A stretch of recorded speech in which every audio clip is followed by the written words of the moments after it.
Hey there, everybody. We're back with another episode of the Love Marriage Fantasy Podcast. I am your co-host, Anton Leonard Claiborne, your certified marriage facilitator, your relationship intimacy advisor, and your global relationship strategist. You all know who's next to me, so I'm going to let her introduce herself. Hello, everyone. I am Coach Star Claiborne, his wife. That's right. And the co-host of this podcast. I am your love, life, and confidence coach. Of course, your pure romance consultant, enhancing the bedroom experience and helping you all gain your confidence, have fun, and all that good stuff in your household. All right, so this day we have this wonderful couple. Yep. This awesome couple. Yes. And the story that they're going to share with us, and oh my gosh, all the nuggets I know we're going to get. Mm-hmm. We have Mr. and Mrs. Keisa and Jamel Davenport. How you And doing? I am going to definitely hand this over so you can introduce yourself and tell everybody who you are, what you do, because that is super important, and a little bit about your story. Oh, well, like you said, we're the Davenports, as everybody likes to. We don't have first names anymore. Yep, we're the Davenports. we got that name on the spades table, and I think it still rings well on the spades table. So a lot of people know us as the Davenports, but I'm Jamel Davenport. And I'm Keisa Davenport. Keisa Davenport, and together we are the Davenports. So we're happy to be here. We appreciate you guys having us on today, and let's go. We're ready. All right. So you want to start? All right. So, Okay. Jamel, you know we're starting with you, right? Because Fine with that? I mean, Keisa and I, I'm gonna say go way back. You know that whole way back term. Okay, but Jamel, you posted this video, and it was just okay. I'm gonna say this, husband. Okay. It was so sweet. You know, all the ladies were like, oh, that is so adorable. That is so sweet. That is so cool. So you posted this video and you were talking about how you all met. And I really want you to give a little synopsis of how y'all met, because I thought it was kind of funny, that whole office story. So talk a little bit about that, Jamel. But wait, before you answer, I thought to myself, I said, he shed a tear when he was making this video. I know he did. Did a little tear run down your eye when you was making the video? Even thugs cry, you know. I will tell you though, I did it in one take. That was one take. Oh, that's okay. good. Okay. That's good. That's how you know it was genuine, though. That's right. Exactly. That's right. Yeah. Okay, well, go ahead. Just to give a little backstory, so I recorded that video for our anniversary, and the idea came to me it was kind of spur of the moment. It wasn't really something that I just planned for a long time and was like, okay, hey, you know, on this date, I'm going to go ahead and sit down and do that. I just have a vast network of people that have different abilities like myself. And so I literally was at work and I was like, hey, you know what I want to do? I want to give my wife a video with me talking about our relationship, because that's not something that, you know, I have really done that much. As you guys know, I'm not on social media that much. I mean, people, what do they call me? Social media stalker. I guess they call me a social media stalker. I'll scroll every once in a while and things of that nature, but people don't get mad if I don't like this stuff because they know I don't like anything. So I wanted to put something out for people to see and them to actually kind of see that other side and kind of understand. And there were a couple of nuggets that you alluded to in that story that even my wife didn't know, you know, or at least she had an idea of, but she didn't really know. So to tell the story of us, I have to go back almost 15 years now, right? Yeah. It's a long time. We're veterans now. So I was working for a company called, well, we ain't gonna talk about that particular company, but I was working for a company that I was there for maybe a few years. And my boss at the time came to me and he was like, hey, did you see that new girl that started? And I was like, new girl? I'll check it out. Right. I go to the conference room and, you know, they had the frosted glass, but I kind of peeked through. I could see a little bit of a silhouette, peek a little bit closer. I was like, okay, all right, I see her. All right. But I didn't know, you know, it's new. So I didn't know, you know, she had a man or what was going on. So I laid back in the cut and just kind of, you know, assess the situation, as I like to say. But then the company came out with a newsletter. I read the newsletter, and as I'm reading through the newsletter, because they explain new employees in the newsletter, and they have a little bio on them and stuff, you know, people are like, hey, you know, yeah, my name is so-and-so, and I like to do this. I like windsurfing and all this kind of stuff. So I'm reading, and it says, this is Keisa Wilson, so-and-so and so-and-so, Keisa and her cat. I said, Keisa and her cat in the newsletter. You don't have a man. I said, Right. I'm in there. So I said, I'm in there. I would like to take this opportunity to put my 2 cents into this because it made the video completely without me. So I want to take this opportunity to answer this cat story. I was specifically asked about pets and when I was interviewed for this newsletter. So it's not like I, you know, was just like, yeah, me and my cat and, you know, everything like that. But that was what they ended up putting in there. He didn't know that, but there was literally a list of questions. You know, are you married or single? Do you have any pets? What's your blah, blah, blah, blah. And the way they wrote it up, it made me look like a cat lady. So I did not have a man, obviously, but So, you know, I went home and put a couple extra squirts of cologne on, you know, made sure that my button up was buttoned nice. My cufflinks was nice and shining and stuff. You know, I come into work. And I did IT. he was clean. I did IT, so, you know, IT, you always have to be at people's desks and stuff. So I walk past the desk, you know, I catch her looking at me from the corner. I was going over there on purpose, you know, because I did want her to see me. That was one of the nuggets that she learned in the video because I held firm for a long time. I held firm for 10 years on a little. I knew this already. It's just he finally admitted it. They think we don't know Keisa. They think we right. Wait a minute. In saying that, Keisa, you're saying that you were watching him. What? That you, right. Okay, well, go ahead, Jamel. Go ahead. Oh my God. Okay, I see how this conversation's gonna go. All right. Okay.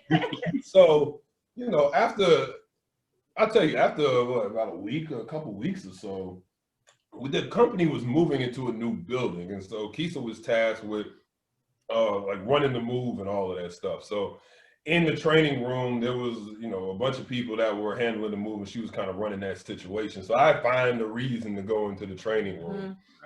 Right. And one day they were talking about Snatch. They were talking about the movie Snatch. The movie Snatch. Have you ever heard of it? Yeah. Yep. The Guy Ritchie movie. So they were talking about it. I hadn't seen the movie. It's one of my favorite movies. And she was talking about it with another guy that worked at the company as well. I wasn't worried about him at all. But I didn't like the fact that they had this nice, intimate conversation that I hadn't seen before. About this movie, yeah. I mean, they were quoting it and everything. So I'm laying back, okay, I got to figure out, do I need to go read the cliff notes on this movie or something? Right. You know? So I kind of told her, I was like, she was like, have you never seen the movie? I was like, I've never seen the movie. Oh, you need to see that. You got to see that movie. I was like, okay, well, shoot. Bring the movie to the house and we can watch the movie. All right. So, lo and behold, she came over to the house. We watched the movie, had a good time. From there, I mean, the relationship just started to blossom. It really just started to blossom. And one of the things that I think is unique about our situation, and maybe a lot of people's situation is like ours, is we spent a lot of time together. When I say a lot of time, I mean a lot of time in that we worked together. And less than a year later, we ended up moving in together. We did. Less than a year later, we moved in together. And at that point, it makes no sense to drive separate cars, so we carpooled together. And anybody that knows being in a relationship, being together 24/7 doesn't work for most people. It doesn't work for most people. It doesn't always work. Yeah. It was natural for us. But it was natural for us. And I mean, and you know, if you carpool together, even if you get into an argument, y'all still gonna ride together to work, ride together home. And so, you know, that was one of the things that I would say probably in my experience of other relationships is that we spent so much time together in the beginning. And when I say in the beginning, I mean like the first 5 years or so. We spent so much time together, and all it did was bring us closer and closer and closer, because we learned a lot about each other. We learned a lot about ourselves, and we learned that we worked together. Like, we enjoyed being around each other. There wasn't any competition. There wasn't any struggles for power and exactly. You know, all that petty stuff. Everything just, and we liked the same things. Like, we enjoyed the same things.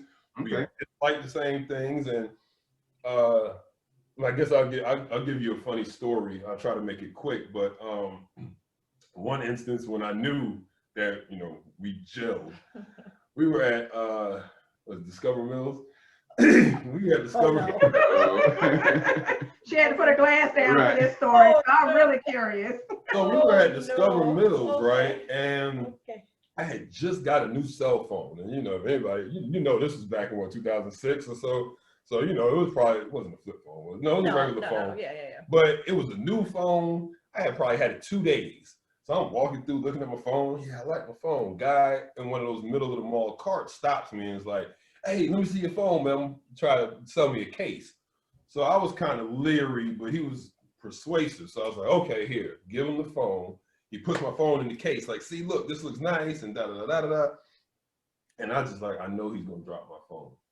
So I said, no, I'm okay. I don't want the case. He goes to take it out the case, and my phone goes flying. And everybody that's been to Discover Mills, you know, there's no carpet in that mall. It's not like Avondale or South DeKalb Mall. That was Discover Mills, concrete. My phone hit the floor and crashed. As soon as my phone hit the floor, I said, so it's free, right? Like, the case is free. Right. I was hot. He was 38 hot. That dude was like, no, you know, I didn't mean to drop your phone or whatever, but no, you can't have the case free. And I said, so anyway, I was hot. I started knocking. I pushed all the stuff. So at that point, I go to walk off. He comes to say something to me, and she is about to jump on him. I stepped in front of him. So when she's about to jump on him, I turned around, and now he's really hot. I mean, I'm about to. That whole cart was about to get flipped over. She drugged me all the way into the Hallmark store and was like, "Look here, we're not going to jail today over a cell phone. If you want to go back, we both gonna go back, and we both gonna go to jail." And that's when I knew. I was like, that's one that I want to be with. Because she was level-headed enough to calm me down. But I stepped in between the two of them and let him know that you're gonna have to touch me before you touch him. And still had enough Southwest Atlanta for this Decatur boy that if he needed to go do something, she had my back.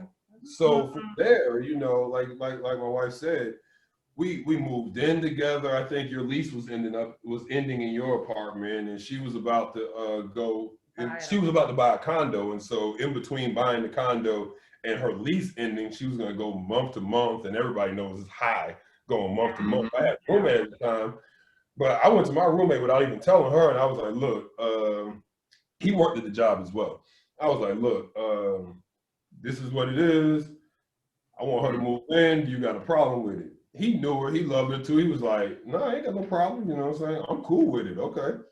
I went to her the next day and I was like, hey, you know, I love you, and I would love for you to come stay with me instead of you trying to go to an apartment and stuff. And she just couldn't believe that I was like, you can come stay with me. So again, now we went from spending all this time together to now we're living in a room, basically. Yeah, a room with a bathroom. It was a nice two bathroom apartment in Buckhead, but we were essentially living in a room with a bathroom and everything like that, you know?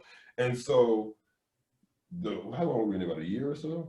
The year that we were in there further showed us that we worked. I mean, we met. She got me watching Young and the Restless. She got me watching Young and the Restless because I had never seen it, but I knew Young and the Restless because anybody that's in our age bracket knows that when you heard that theme song, it was time to go to sleep. Whoever was watching you said that was nap time and you had to go. So I knew the show, but literally I had a DVR at the time. And so she would ask me, can you record it? And the thing that I didn't really like about TV shows that much was that, you know, they all have seasons. And so you got the season finale, then you got to wait a year to the next one. So I'd be like playing a video game and she'd be watching the show. And it hit me. I'm like, so you're watching this every day? She said, yeah, it comes on every day unless it's a holiday. I said, there is no season finale? No, it comes on every day unless it's a holiday and they show a rerun or something like a flashback. I was like, oh, I'm hooked. I hooked. So for younger, the rest was religious. and then to again try not to be too long-winded. And then she again was supposed to move into this condo that she was purchasing. I was actually going to purchase a house as well. And again, it's logic. We were like, why? We spent all this time together. Why are you going to get a condo downtown? I'm going to buy a house, who knows where. Why? We're going to either be at my place or we're going to be at your place all the time. Let's get a house together. Yep. And literally, guys, I was at work. I saw a house online. I said, hey, you want to go look at this after work? She said, yeah, let's go look at it. We went in the house, walked in, was like, oh, we like this, and put down earnest money and bought the house. Yeah. Right that's a year into our relationship. Yep. All of that was within a year. Yep. Wow. Yep. Okay, so let's get into these questions because your story is somewhat similar to ours. We started dating and it wasn't long after that we got into a relationship, moved in together, and here we are, kids and house and I think we moved in within like 5 months. Well, that was 3 months. No, it was that. Yeah, it was about 3 months. Yeah. When you know, you know. Mm-hmm. You know. Right. So I want to throw this question at you. So if you were talking to another couple, would you tell them that you believe in love at first sight? I would. You want me to take that or you? I would say that. I want to hear from both of you. Actually.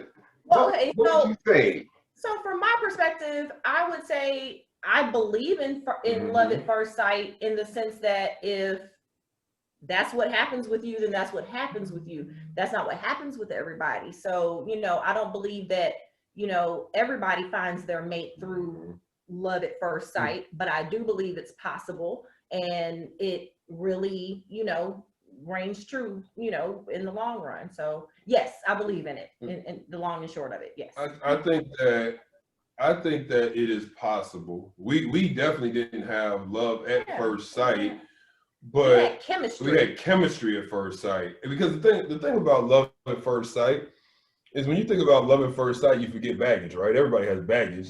So it's almost a facade to say, I see this person across the room and I know I love that person, because you don't know what baggage that person comes with. Right. Yeah. You don't know what family is like. You don't know what skeletons they got in their closet, what they like, what they don't like. Those are the things that you find out through the course of the courtship or relationship, as you will. And for us, I think that's what made us so strong, is it wasn't trying to fit a circle peg in a square hole. You know, it wasn't, okay, well, this does feel good, so we have to have loved each other at first sight. It's no, let's continue doing what feels right. And I think I have a problem with the term love at first sight anyway, because that to me just says visual. You know, I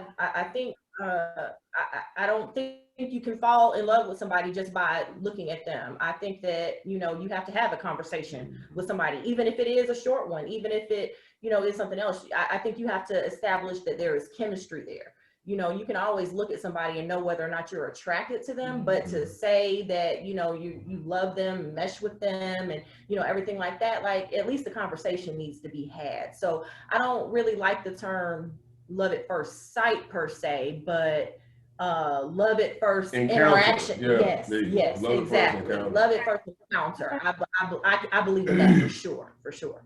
Okay.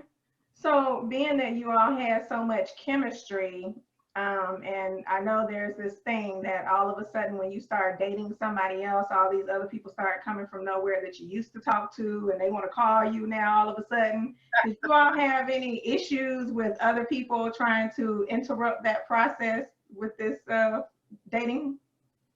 So No, go ahead. Yeah.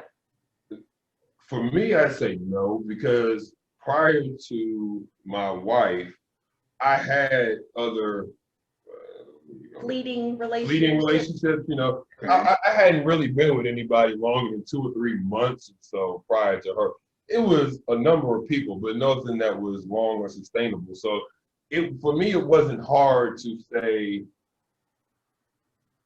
this is where I want to be, and then not focus on anything else. So like you said, in terms of people being in my ear, I didn't have that. I don't know if you had that, No, but I did in the beginning have an ex like just try to call me and just, you know, see what was, you know, going on, but it wasn't like an actual pursuit because, I mean, one, I shut it down, but, you know, it wasn't, you know, anything. But I do think that like the ghosts of my past relationships were definitely involved in our courtship in the beginning because, you know, when I met him, I was at a point where and this is kind of going to go back to the cat situation. I had decided that I was fine being alone with my cats for the rest of the day. I really did. I had told God, like, look, I'm done. I'm good. It's clear that what I need and want and deserve in a relationship is not out there. And I'd rather be alone than to settle for the bullshit just to say I have somebody, you know.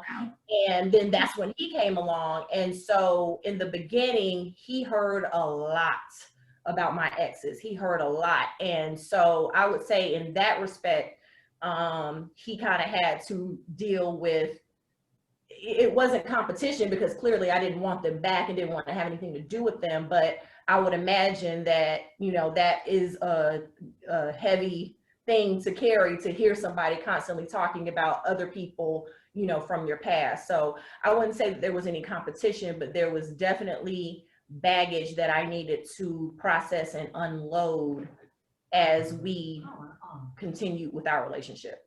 So Jamel, how did you deal with that? Yeah. What were you doing that helped you to cope while she was trying to unload and get rid of that baggage? So, I mean, I guess in my wife's defense, it was a battle. And the reason why I say it was a battle was because it wasn't as if, well, first of all, she compared me a lot to them, but I won every time. And so, you know, every time. So it kind of boosts you up. And after a while, it does feel a little bit weird because you're like, all right, you bringing him up again? Like, I mean, I understand that, you know, I'm better than him. Right. I get that. Trust me, I love myself enough to understand that I'm better than him. But I mean, a year in, like, you still bringing him back, you know? So it was a battle. You know, it's one thing to have somebody constantly saying, this person did this and this person did that, and you feel like you're being compared to this person and you're competing with this person. I already knew that I was better than the person because I just know that I was better. And she let me know that I was better than this person or these people, but it still was something that weighed heavy on her until she was able to, I guess, fully vet me out. You know, it may have been a year or so in and we were heavy, but you know, her relationships that she had been in were years and years and years and years. Like I said, I was the guy that had a lot of girls, but it wasn't long relationships. She didn't have a lot of guys. I was a serial monogamist. Yeah, she didn't have a lot of guys, but they were long relationships. So it's hard to tell somebody that's been with somebody for 7 years to stop talking about them in 7 months. You know, it's still gonna be things that pop up that trigger you. Hey, I got this flat tire. We'll talk about that later. I got this flat tire and this triggers a story. That story would bring that person back up. Now, I still look good in the story, so I'm fine. But it's kind of toting that line between, I want you to feel comfortable and safe enough to know that you can talk to me about anything. It could be about this person, that person, what you're going through, what you like, what you don't like, whatever, because it's me and you, you know, and as long as it's me and you, I'm okay with that. She has never shown me anything other than the fact that it's me and her. So I didn't feel threatened, and it was okay having those conversations, but I still was young, so it was hard to kind of deal with the ghost of her past. Right. I think that's good though, because a lot of times women do come in with baggage, men do too. Men do too. Yeah. But you know, the biggest thing about a relationship is establishing that communication, right? So, Jamel, it seems like you used it to your advantage, of course, which is great because you always won, but also showing that it's okay to have those conversations because you want her to get it out. Hurry up and get it out, please, but get it out and just be able to understand that you can talk to me about any and everything. But Jamel, I have another question in addition to that, because I know the comparison part was probably difficult in the beginning because, again, like you're saying, okay, you're bringing him up again, like when are we going to stop? But at the same time, keep going. Like, what would you say to another couple if you want them to feel comfortable in that aspect? What would you say to a guy and how to really handle that? Because it's hard, and I know it's hard for women too to hear comparison about other women because we don't really give a fuck about them. We really don't, but we do want you to talk and tell us everything, and that's where we want to be establishing those lines. Like, we want to talk about everything, but when does it stop? I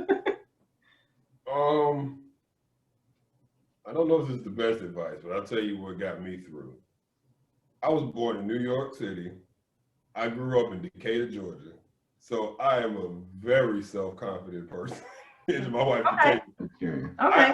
I'm very self-confident. And so that helped me through. So for I hate to say the average person, but for the listeners and the viewers out there, I think the advice that I would give is you ultimately got to know what you want to get out of the situation, right? I mean, in life, you need to know what do you want to get out of each situation. You go to work every day at a job that you might not necessarily like, but what you get out of that situation is a check that can pay for these big pictures and houses and stuff that we have in these bottles of wine, right? It's what you get out of the situation. And so you got to focus on the end game. And my end game was being a safe place for her, a soft place for her to fall, but a safe place for her too.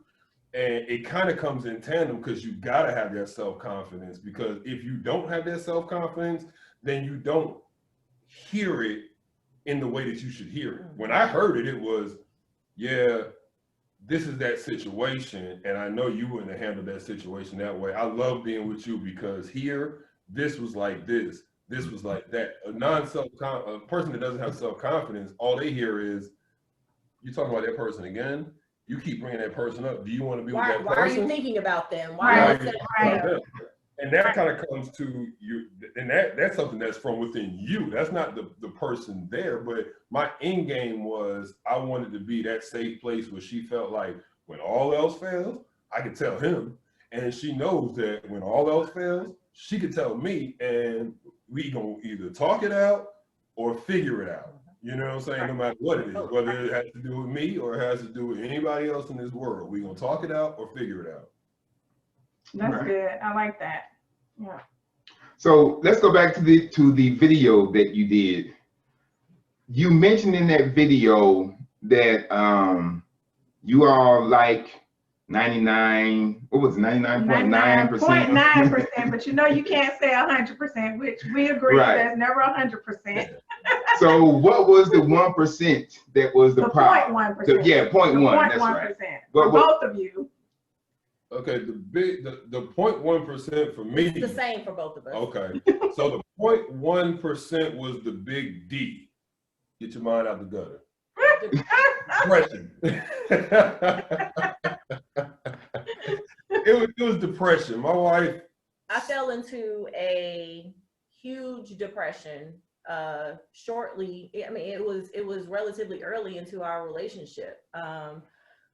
Shortly after we got married, my grandmother died. I was very, very close to her. I won't, draw that out, but I was extremely close to her. And she actually had fallen ill while we were still just dating. And then, about a year and a half later, she passed, and that just tore my world apart. A. B, you know, that during like 2008, 2007 and everything like that, that was when the recession happened. Both of us lost our jobs. And shortly after he got another job, I became pregnant with Lathan. So there was just all of these huge changes going on. And I was mourning, you know, the death of my grandmother. And then I was about to become a mother. And we decided that I was going to be a stay-at-home mom, which was something that was never in my book or list of things to do in life.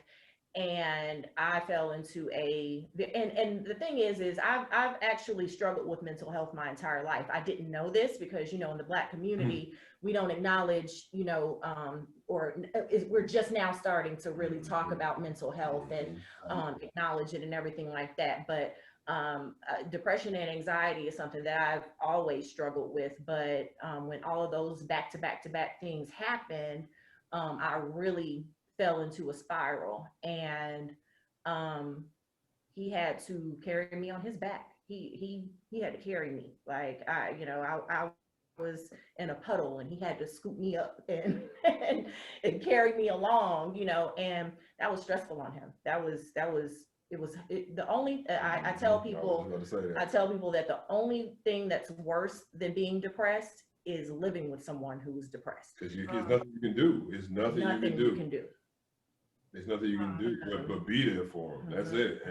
And that's hard sometimes, you know. I've told her this. There were a number of days where I come home from work and sit in the car for like 5 minutes because I didn't know what I was going to come into the house to. You know, I could come in the house and she's like, "Hey, I missed you." Da da da da da. Or I can come in the house and she can be 1000% pissed. Not at me. I didn't do anything. I was at work all day. It could be something else that happened with somebody else or some totally different thing or whatever. Or baby, or you know, stressed out about something. You know, you just didn't know what to do. But so yeah, that was that 0.1% dealing with the depression. I think we made it through that pretty well. We did. I mean, it took a while. Yeah, right. I mean, you're doing good right now. So, but that also comes with what I was saying earlier in terms of early on in the relationship. My end goal was letting her know that I'm that soft place for her. So, you know, it may be hard, but I'm okay being that punching bag. It's a lot easier when I know I didn't do anything. But, you know, I'm okay being that punching bag if you need to have somebody that you need to be. And see, let me clarify this. It's not that my wife her head would spin around and she was an exorcist or something like that. You know, it wasn't Dawn Lewis and I'm gonna get you sucker. It was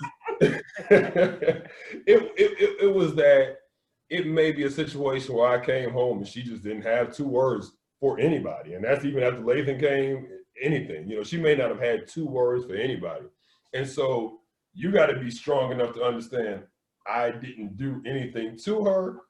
So my state of mind has nothing to do with you. Isn't necessarily dedicated towards me, but that was hard as well too because we live together. Exactly, because we live together. And we have the type of relationship where we're so affectionate throughout a normal day. Like throughout a normal day, we're just so affectionate.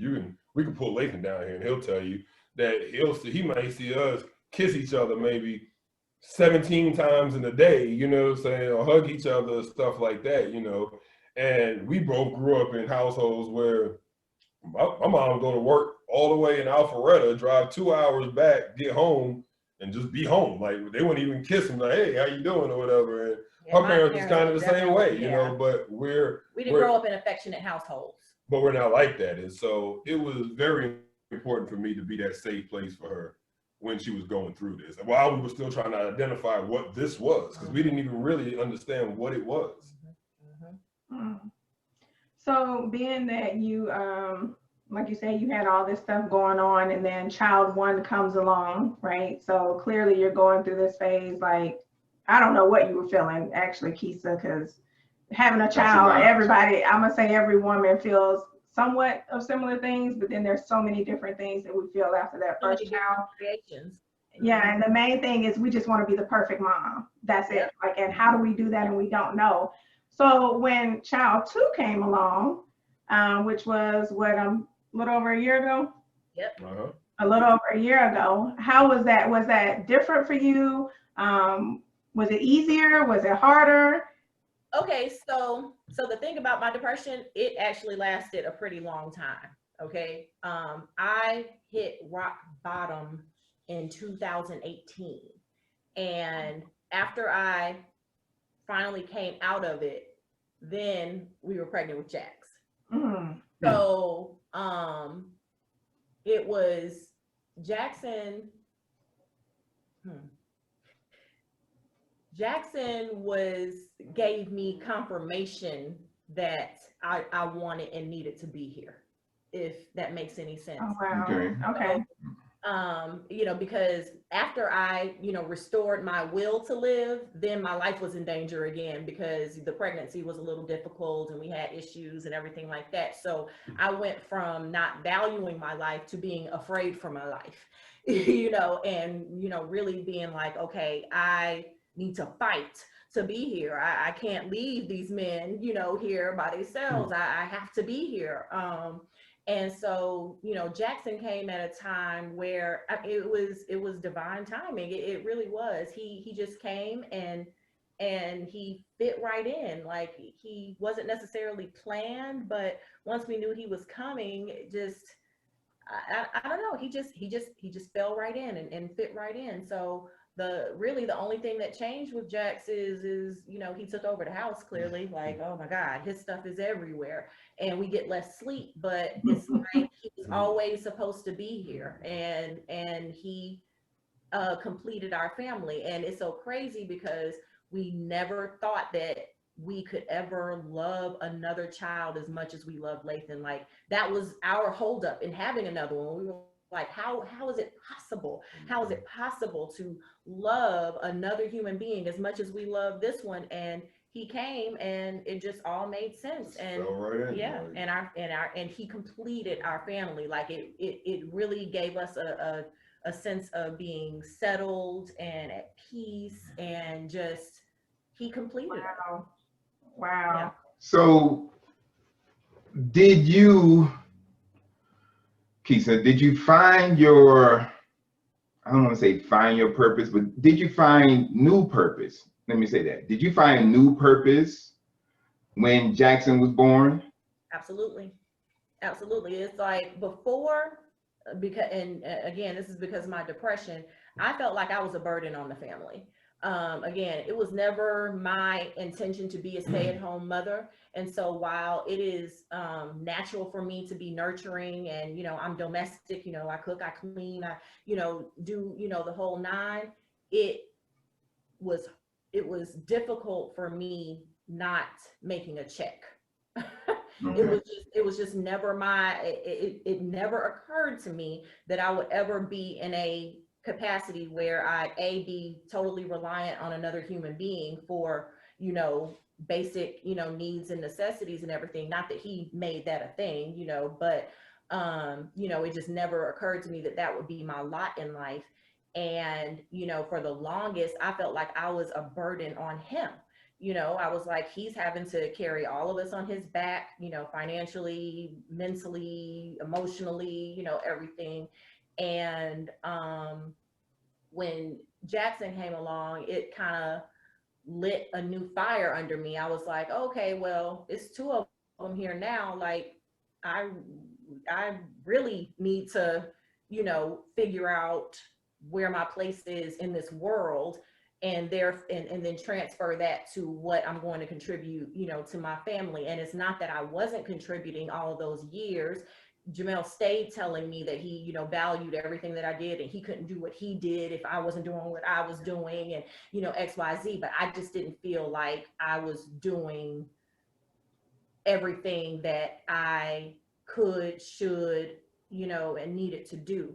And Jackson just kind of renewed that fire in me to be like, okay, whatever it takes, I'm going to make sure that we together build a legacy for these two kids, because when we're gone, it's just gonna be them, So yeah, Jackson definitely lit a fire under me that I probably didn't have before.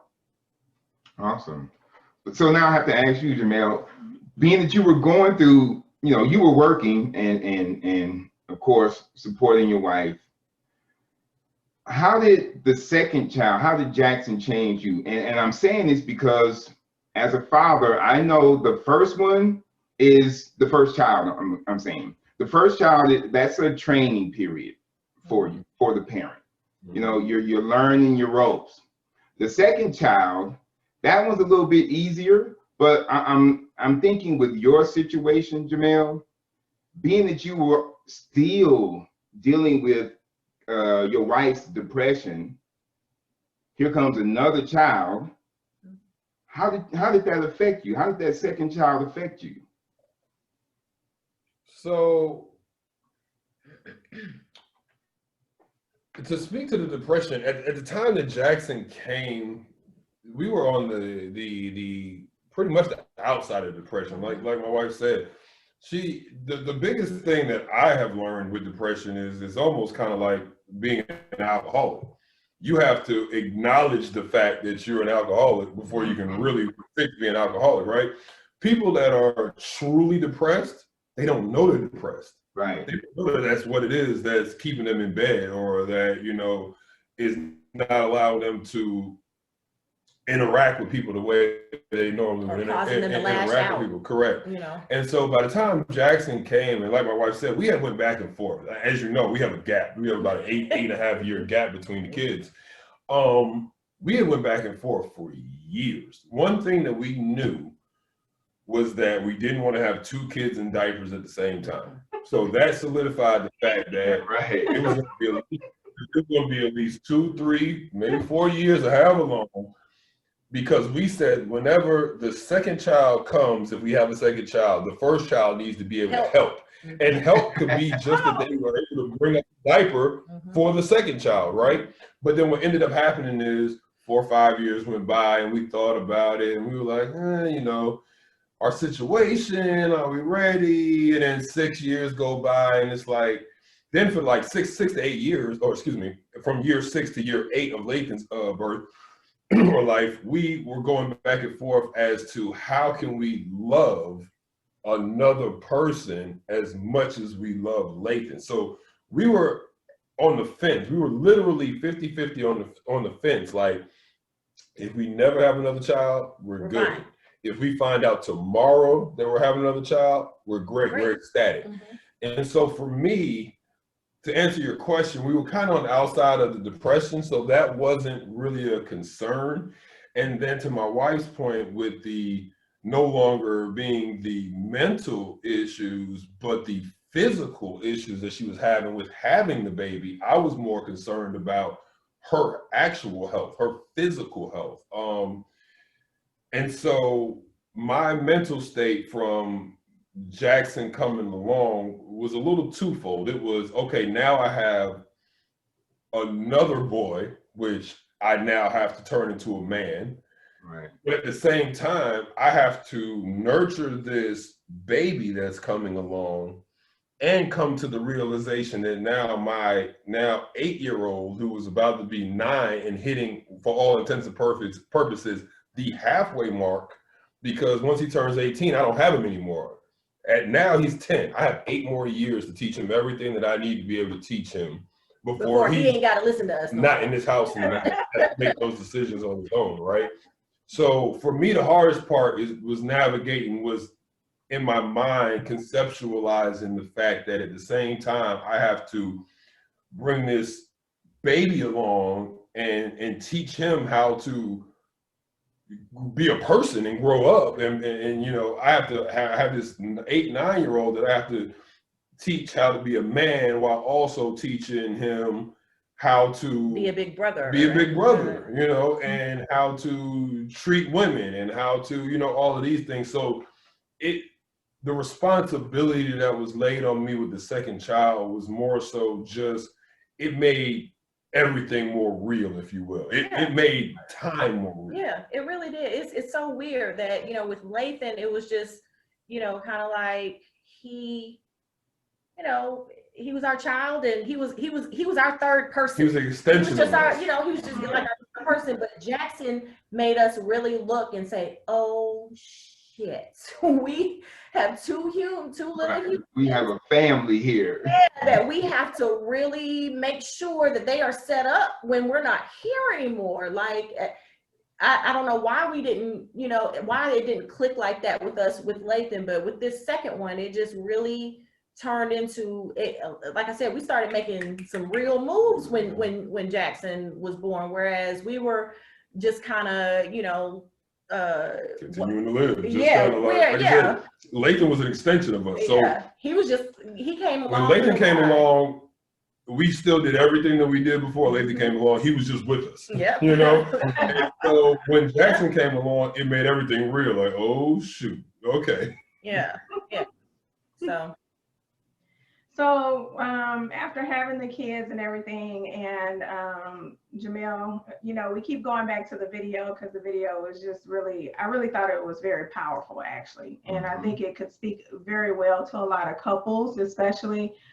You all have been together, I'm going to say forever, because over 10 years, we know that first year they say it's the hardest, then they say the 5th year is the hardest, then they say the 7th year is the hardest. Like, well, damn, every year is really hard. Years? What are you looking at? You keep listening to everybody, you ain't going to never have a damn marriage. Exactly.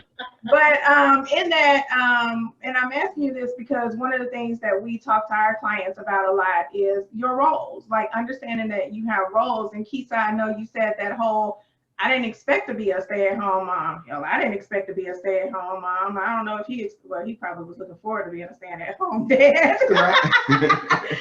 But having to go through a moment of acceptance. With you all's roles, Jamel, you mentioned that y'all play them well, right? So when did you realize that these roles were being played well? And is this something that you had to come to an acceptance of? Was this something that became unspoken between the two of you? Because for me personally, I struggled with it. I struggled with it because I was told we had to treat our relationship like a business. And that was what bothered me. But that's a whole nother story. So I think, okay, I grew up in sports, right? Okay. You can treat your relationship like a business, or you can treat your relationship like a sport. Yeah. Okay. In our sport, I feel like we're both LeBron James. And I say that because LeBron James can play every position from the point guard to the center, right? So for us, it wasn't necessarily a situation where it was roles, okay, you are responsible for this, I'm responsible for that. As long as you do that and I do this, we're good. We have a couple of mantras, and one of our mantras is get shit done. So we're going to get shit done no matter what. I grew up, like my wife said, she's really great at everything domestic, cooking, cleaning, and things of that nature. I am good at it as well. And anybody that knows the Davenports, they know that I'm good at it as well. And because I grew up with a single mom for a number of years, and my mom told me, when you leave this house, you need to be able to take care of yourself and not be dependent on another person to take care of you. Right. So Parents taught me the exact same thing. I can do everything. I can cook, I can clean. I do all the ironing, and she will do the ironing, but she know my ironing is better than hers. So I do all the ironing, and that's because that's the situation that I grew up in. An example of that is if I go to work and I come home and there's no dinner cooked, I'm going to cook dinner. And that's just because if I come home and there's no dinner cooked, that's because she had a day where she couldn't cook dinner and there was something going on. And I know how to cook. So, okay, I'll cook dinner and we eat. We get stuff done. So I guess early on, we learned that about each other. We learned that we were both people that however it needed to happen, we're going to get stuff done and we're going to communicate. And so that was the role that we played. We understood that we were now, especially in year 15, we're no longer the LeBron James of the team. We're both the coaches of the team. We make sure that the team does what it needs to do and that the job gets done. And so that's kind of what I meant by we learned our roles and we played them well. We understood that there wasn't a division of labor. It was everybody has the ability to do everything, because I will tell you, there will be times, and there has been times in the past where I'm not going to toot my own horn, but I bring in a decent sized check. I bring in a nice sized check. But there have been times in the past where that check maybe fell short a little bit from some unexpected occurrence that came up. And you know who jumped in to figure out how to hustle and get that money, whether it be from our side businesses or whatever it is? It's this one right here. So it's not a situation where, oh, you go to work and you make the money and I'll stay home and I'll take care of the house. No, we learned that whatever it was that needs to get done, we gonna make sure that it gets done. All right. Yeah, I like that, because I think for me, trying to say it was ran as a business, I'm like, businesses are kind of strict and like, you know, got all these damn rules. Like, I'm not trying to hear that shit right now. Like, even though we knew to a certain extent that we were doing things that we were supposed to do, and like you said, getting shit done, but when you have to put that, I guess, a title on it, like running like a business, what? No. What the hell is that? No, I'm not running this like a business. But then I finally understood. I guess I'll give him credit for that one. Well, it took some, No, it took some explaining, but she got it. What'd you say?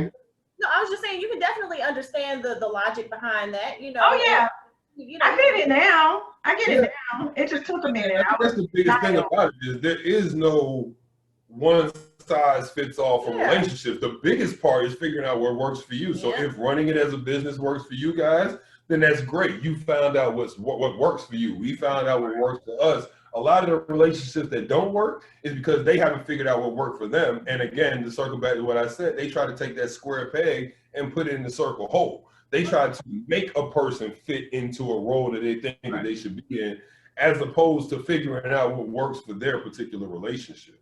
That is true. Wow. Okay, so I want to take a moment to talk to our audience, because I want to point out something that Jamel just said, and that is that there is no one size fits all for relationships. You have to do what works for you and your partner in your relationship.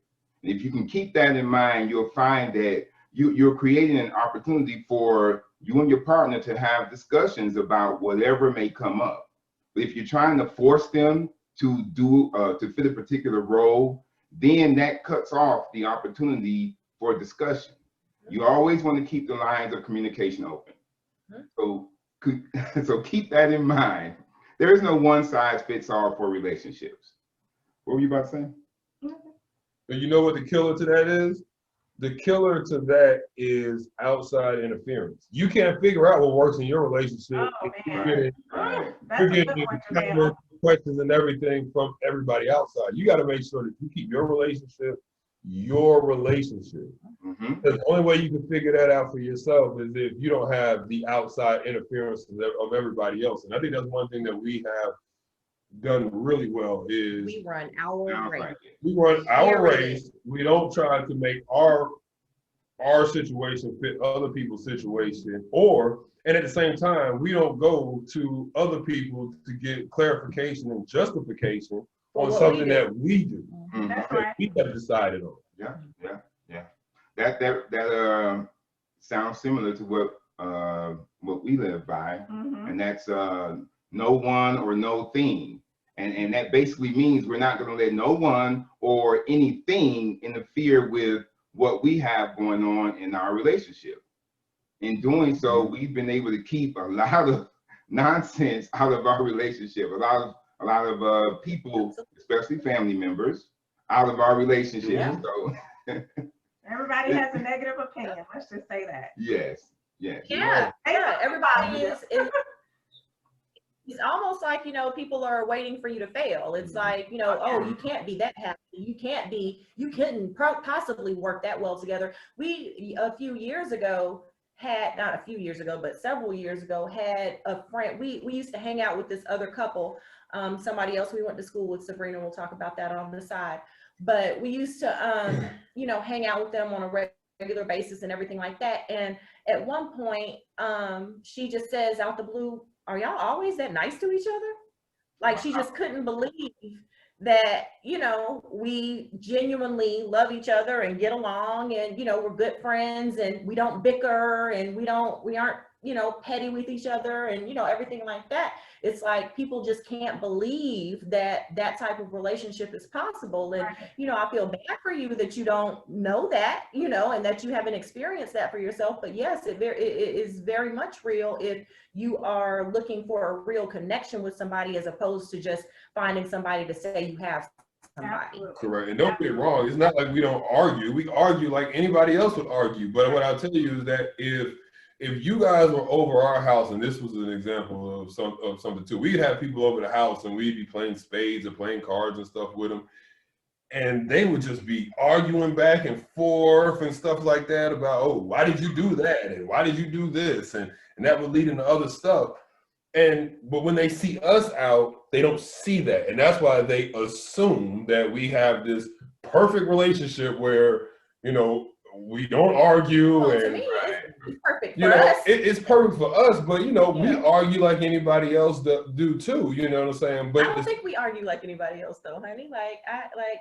I don't, and I'm just going off of conversations that I've had with other people in their relationships and stuff like that. Like, you know, we have our disagreements every once in a while and stuff, but I don't think we argue like people argue sometimes. maybe like, we don't. But what I do know is that we have an understanding that we have a united front. And again, so if we're out, we're not going to be bickering, or we're not going to poke at something or do anything like that. You know?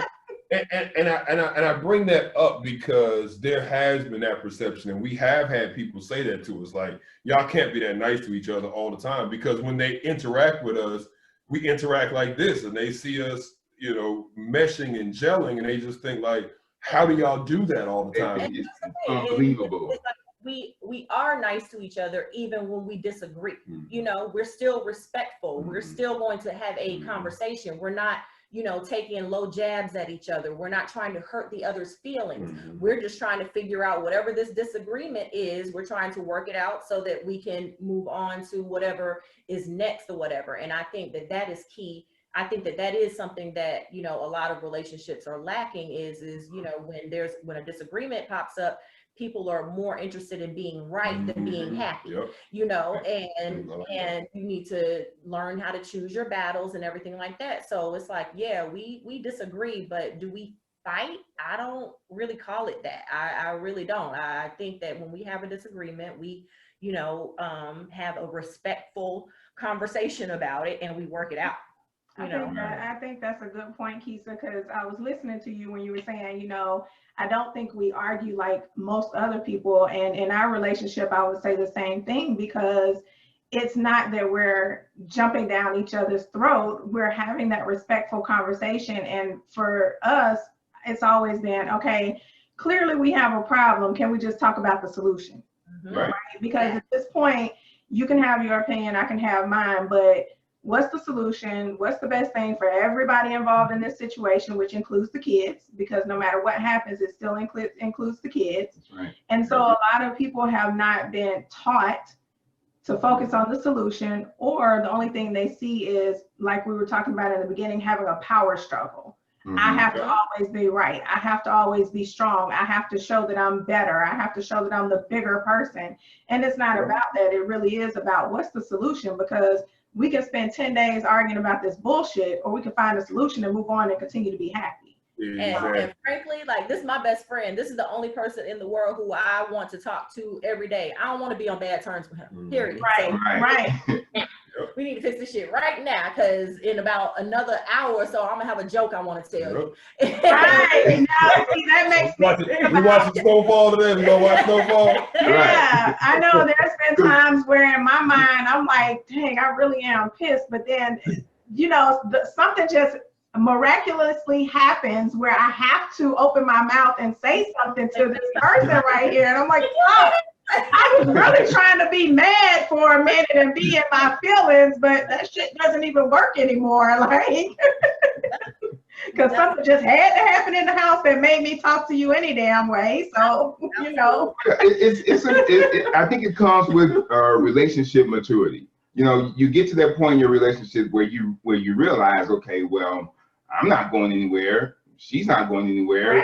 we're here. We may as well just keep moving forward, even though we have this disagreement right now. Things are gonna get better later, so we may as well just still keep doing what we're doing. Yeah. Yep. Agreed. All right, so let's get back to the questions. And I guess I should ask This is one. his question, so we've been saving this one for him. Being that he's that person, I'm what's the your title again? Sexual Intimacy Advisor. Okay. Here's the question, and please, both of you answer this question. All right. No, well, let me put this out there because I say this to every couple. If you don't want to answer the question, just say you'd rather not answer. Okay. All right. Why y'all looking so serious? It's like, You're presenting it. Like, if you don't want to answer, you don't have to answer. the setup, it's the setup. Here. Right, take it. Okay. It's not that serious, y'all. I'm not gonna put y'all on the spot like that. Okay, so it's about the sexual intimacy, right? How long did it take before y'all realized, like, damn, we got something good here? Like, was it within a couple of months? Was it a year or so? Was it instantly? Immediately. Was it the first time? Was it like, woo, man, I need a drink of water. Well, I need some Gatorade. Did everybody know Keisa? Like, damn. Was it an instant, union of sexual satisfaction, or was it something that y'all had to learn about each other before you got to that point? You go. Yes. I'm gonna answer for you. Go ahead. I'm gonna answer for you. So I think I give you a little nugget. So early on, I don't know if it was the first time. It may have been the first time. So we had sex, and again, I don't know these people that she was messing with before me. We had sex, and I think that she thought I was gonna be like, all right, well, we had sex now, so see you, like you can go or whatever. And I was like, nah, lay down. I want to give you a massage. You know what I'm saying? I want to a lot of women think that. I know we already had sex, but now I want you to lay down while the music is still going, the lights is still low, and I want to give you a massage. You know what I'm saying? And after that, she told me, she was like, I did not expect that. I did not expect At all. for you to.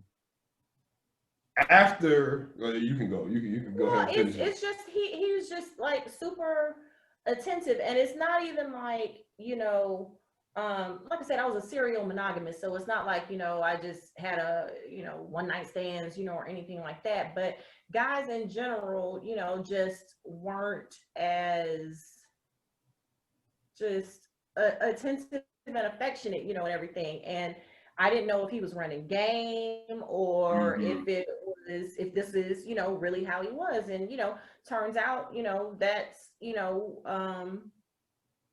really how he was, so I feel like our chemistry, sexual and all really, jumped off from the beginning. I don't think there was, I don't think there was much, in between when we got our rhythm and when things first started, before we figured out that this was what we wanted. And I think that kind of completed the chemistry package, if you will, because we get along and we get along in all the rooms. He was not to kind of switch the subjects, but he's the first person that I've ever let in the kitchen with me to cook, and stuff. That I don't let people in the kitchen with me to cook, period. I don't. So, it was there.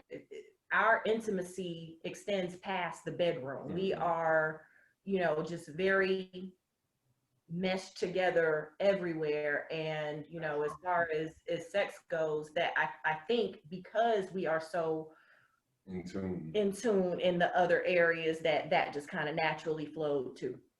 All right, that's awesome. Well, Okay, so the kudos for other, being attentive. that's though, right, because that's there right. are so many men, and I hope the men are really listening because there just are a lot of men who aren't attentive. They think that every woman wants to be touched and kissed and fucked the same way that you And get that's the the thing. last woman, and it's not like that. That's the thing I was gonna say. You know, there's a time and place for everything. There's a time, place, and person for everything. Right. And so there's a difference between fucking and an experience. Oh yeah. Right. I knew in the beginning that I wanted to fuck her, but I didn't want to just fuck her. I wanted it to be an experience. And you know? it's like I'm you know, I don't like the term make love. Like that makes my skin crawl. I don't like that. You know what I'm saying? So I'm more on the fuck side myself. You know what I'm saying? But again, it needs to be an experience. You know, it isn't just a, you know, in and out, you know, and you know, whatever. So Right. so yeah, I'm not like the romantic and oh, you know, we need the candles lit and you know, whatever. But you know, it does need to be, you know, an experience and both people knowing what the other person likes and, you know, everything like that. And he was willing and eager to learn what I needed in order to get the most out of the experience. And, That's right. you know, Awesome. yeah, I heard that early on. So you're right. I really think that people don't, or people, guys, a lot of guys aren't willing to do that just because I guess they feel like they're the ones that should be pleased. I don't know what the mentality I think behind it just comes from what they're taught. Yeah. I think it just comes from what For they're the most taught. part. But at the same time, I think women need to take from this too, because we have to be attentive to our men. So Yeah. even though I'm saying men, because we've experienced men, Yeah. women, you have to be attentive to your man because they tell you what they want to, and you got to do it, you know? And if they don't tell you, then sometimes ask, you know, Yeah. have a check-in every once in a while. Like, are we okay? Is there anything that you know, Absolutely. you want to, you know, add to the mix or, you know, whatever.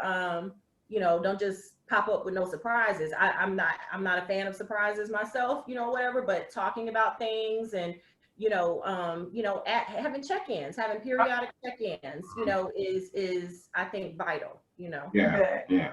So Jamel, as a man, I'm sure you know, well, I think you probably know some guys who struggle in being passionate or being affectionate with their woman.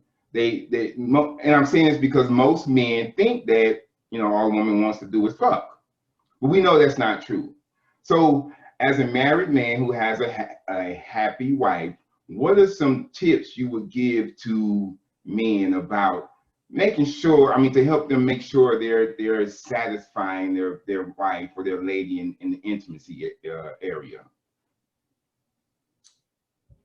I think for one, I have to agree with my wife. Those check-ins really play an intricate part in the process and understanding, and trying to understand what your partner likes, wants. But I think that it's understanding that, especially when you're with somebody for a long time and you have essentially passed the I'm just fucking stage, you know what I'm saying? And understanding that you know this person on a different level. So I know what she likes and doesn't like she said, outside of the bedroom.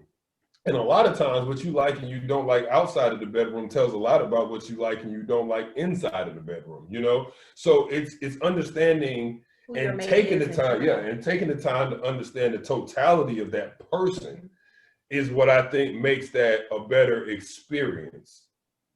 If I explain that well. Yeah, that makes a lot of sense. Yeah. Wow. Okay. All right. Well, I don't have any other questions. Like y'all are, I mean, we could literally, I know we could go all day, you know, conversation because honestly, I just feel like there's so many things that people can learn by listening to others. So, you know, we're all about sharing that knowledge and everything. And of course, we don't see you much, Jamel, on social media. So I'm going to talk to Keisa for a moment here. But Keisa, like you are doing a phenomenal job. You know what I'm saying? And You. like seeing what you put on social media, like you have that aspect of Keisa that's like, I don't give a fuck what nobody thinks. I'm gonna say what the fuck I want to say. And here's what I do for my children. And I strongly believe that every mother that has watched you on social media has gotten something. Because you are the most organized. Like, I'm like, damn, do I need to hire her to come in my house for a minute? Because like my shit is like not as organized as yours. I'm just being real. Like, can she just come over here and just put these boards together for the school? And you know, the lunchbox. Nyla got the same damn lunchbox. I went and bought it. I was like, oh, she said this was good. I'm gonna go get this lunchbox. She got that idea from you. Yeah. Like, hell. But you are doing a really good job. And I think it's important that couples understand and people understand that everything that goes on in your household is not for the public, right? And no relationship is perfect, but you can have a great relationship without everybody knowing everything that happens in your relationship. And the two of you really, really do a great job at that. So one of the things that I want to ask you all is, in the midst of all of that, what are some of the things that y'all do to make each other better? Like, because we see that clearly you've gone through being together for almost 15 years, and there has to be something that you all are recognizing that I can do this to make you better, and I can do this to make you better. So for me, what Jamel has done for me is provided me a safe place to completely be me, and he has provided a mirror for me to look at myself and see my flaws and see my strengths and to work, you know, both of those things. I feel safe with him. I trust him with my life, literally, hands down, no question. He can tell me to do anything right now. He can say, we need to get a bag and leave right now. And I'm not asking him any questions. I'm getting a bag and leaving. You know, I trust him with my life, and he has provided this safe space for me to really examine who I am, who I want to be, and grow. And it's like, when you feel safe, you'd be amazed at the things that you can accomplish. And that's right. You know, and that's just the tip of the iceberg. You know, like I said, he's a Renaissance man. He does everything. So, you know, any business idea I've had, he's always been supportive. He's an amazing father. He's an amazing father. And you know, it always comes back to me for me, it always comes back to him just being safe. I feel safe, I feel secure, and when I feel safe and secure, I can be my best self. That's right. That's good. So, that's what it is for me. And to piggyback on that, it's almost the same thing for me. It's pretty much the same thing for me, but it's my back. I don't have to look over my shoulder because I know she got my back, and that's with anything. That's and that's not just with wondering if somebody's gonna run up on me, because I tell you, my wife would be the first person to be like, "Who is that?" That's in the corner over there. Up on him. And like I said, I'm sorry, I'm from Decatur, Georgia, 107 Glenwood Road. And I'm SWAT. So I walk into a room and assess the situation, but I know for a fact that if we in there together, she got my back. But again, that's not even there. That's anything. That can be work. That can be I could be reviewing a contract. I could be doing anything. I know that she, one, has my best interest at heart, and she's not going to let me be taken advantage of by anybody, including her. And so having that security to know that it's not just you, and to give a little tidbit of a backstory, you know, for me, the Davenport name reigns so well and so strong in my mind because there's not that many Davenports. And again, this would be a conversation for a later time, but my mother was adopted. And so there's two Davenports. there were two Davenports. It was my mother and it was me. That's it. And so my wife came along and we decided that we were going to forge this legacy. And so for one, to have a person that has my back no matter what, and we've been through some stuff. We have only scratched the surface of some of the things that we have been through together over the last 15 years. But to understand that you have that person that not only has your back and is going to be there through whatever goes on until the end of time, but know that they also want to perpetuate that legacy in the same way that you want to, takes a lot of weight off of your shoulder. And to you guys' point with, you know, the new baby coming along and all that stuff and all of the responsibilities that comes with, I know she got my back no matter what it is. And we have a few mantras. One of them is, we can't both be fucked up at the same time. Right. So no matter what's going on, we can't both be fucked up at the same time. So if you ever see her down, I'm up. Even if I don't feel like being up, I'm up. And if you see me down for whatever the reason, it could be house stuff, it could be money, it could injuries, just be whatever. Injuries, it could be work. Sick, whatever. It could be something that she has no control over because it's something that I have a bullshit ass boss that did something or whatever. We both won't be fucked up at the same time. If I'm down, she up. And so having somebody that you know you can be vulnerable with, because if you take that time to be able to be vulnerable, you know somebody has your back. That means everything to me. Yeah. That's awesome. Wow. Yeah, I'm sure our listeners are going to get a lot from this podcast episode. I am certain of that. Oh, yeah. So we have to wrap this up. Okay. I'm looking at the timer and we're reaching that 90-minute mark. So we got to wrap this up, y'all. So as we mentioned earlier, we would like for you to share some words of wisdom with the couples that are out there. Whatever it is you feel comfortable sharing, that's fine. Then after that, let our audience know about your business and maybe how they can get in touch with you and support you. So it doesn't matter who starts. You can give me words, I'll give them business. Okay. So I think in terms of a relationship, if you want a relationship to work, there's really three things. One is reciprocity. You know, whatever, and reciprocity is two things. It's, you know, first of all, you want to treat that other person the way you would want to be treated. If you ever get to a situation where you don't know what to do, or you know, are like, should I do this or should I not do this or whatever, you need to switch roles. You need to put yourself in that other person's position and say, how would I feel if my significant other did X, Y, Z? And that's how you need to move forward. What was my other one? I said reciprocity. Communication is absolutely key.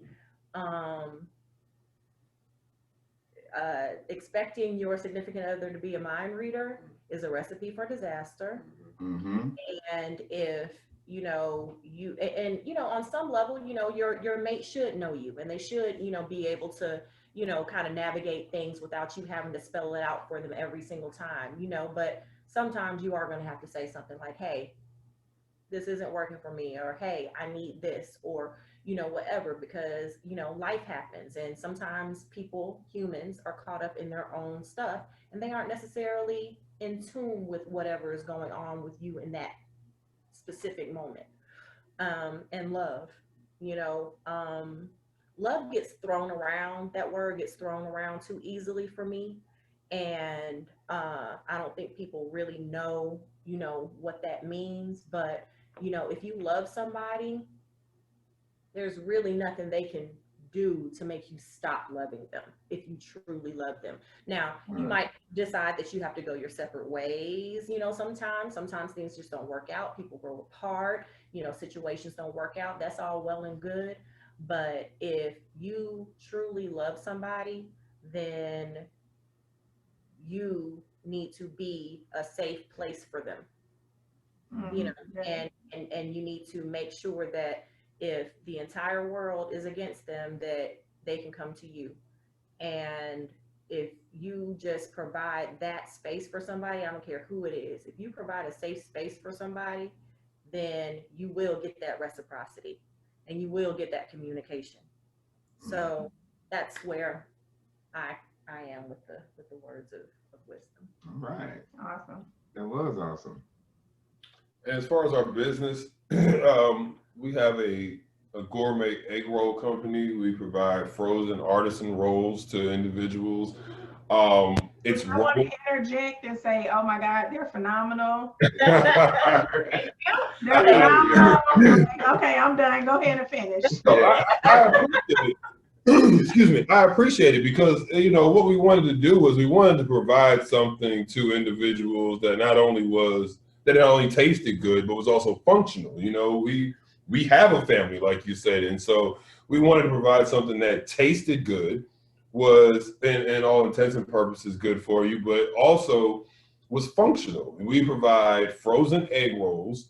We have multiple flavors. We have about 12 or 13 different flavors. They range from jerk chicken to strawberry cheesecake. And we are dropping a new flavor next month, Bang Bang Shrimp. Look out for Bang Bang Shrimp. In March. Bang Bang Shrimp is coming out.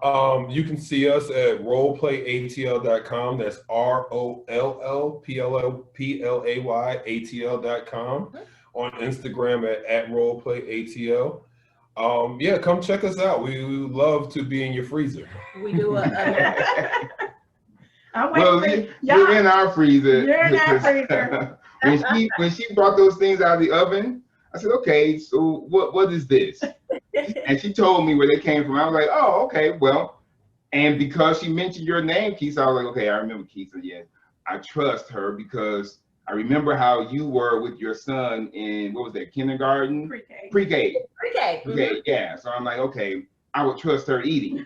I popped that thing in my mouth and I was like, ooh, okay, yeah. Air fry them, bake them, you can fry them, you can oil fry them. Our 18-month-old will eat them. Yes. Oh yeah. So, you know, the kids love them as well. You know, get the pepperoni pizza. The kids love the pepperoni pizza. Wow. I'm telling y'all this. They're good though. They really, yes. They're good.